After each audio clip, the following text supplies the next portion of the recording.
Bonjour à tous, soyez les bienvenus sur Est Arménie TV, les titres principaux d'aujourd'hui.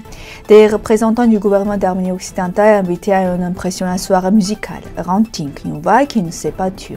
Sur les traces du passé arménien de Bitlis, la perte de l'Artsakh est une double douleur pour moi. Kayane Antonian. La reconstruction du cimetière arménien de Zara. Goroviu et Goroviu, la tradition culinaire festive arménienne. La tribu Komad et son compagnon Alpha et Omega, le mouton.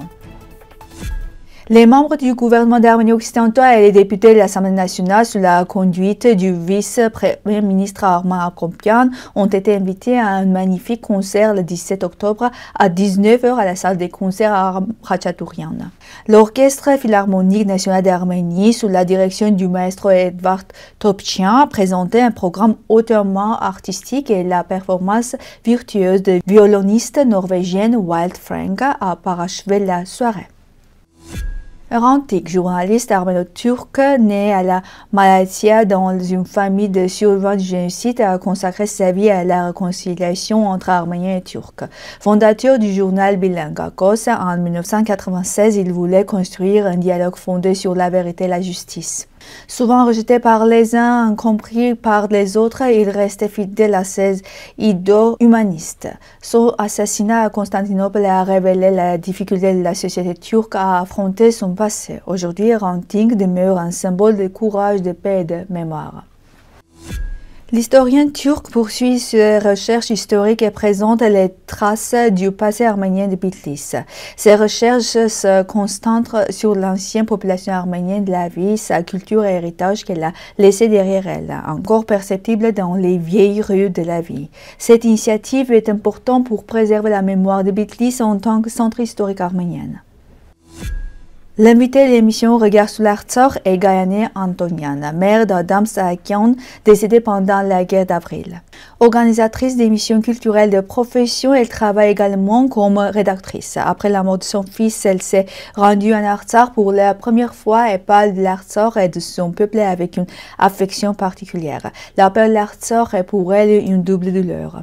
Dans ce discours, elle s'efforce constamment de dissimuler son chagrin, soulignant la vérité et la dignité. Elle ne désespère pas, pensant qu'un jour, tel qu'un phénix, nous renaîtrons de la douleur, de la perte et de la fierté.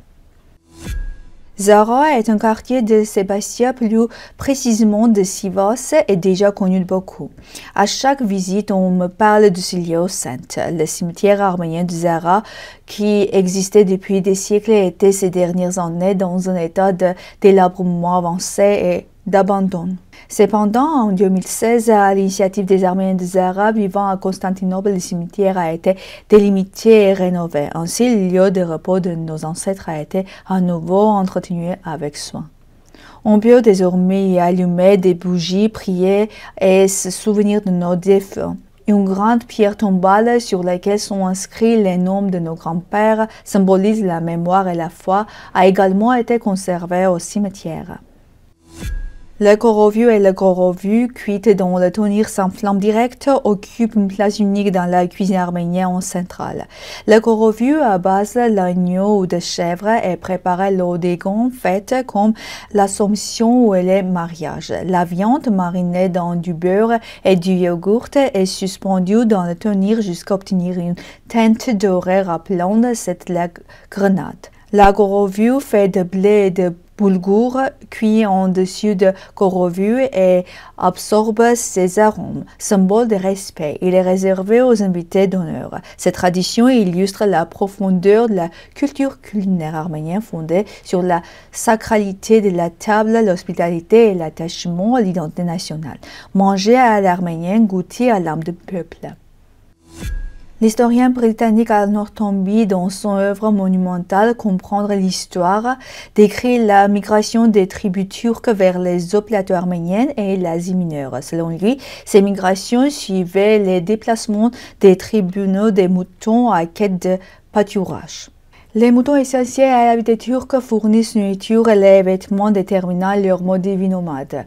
Toynbee note même dans la langue turque le mot construire est remplacé par shell, signifiant couvrir, en référence aux abris faits de peau de mouton. Il conclut que les Turcs étaient avant tout un peuple pastoral nomade, sans racine historique sur les eaux plateaux arméniennes.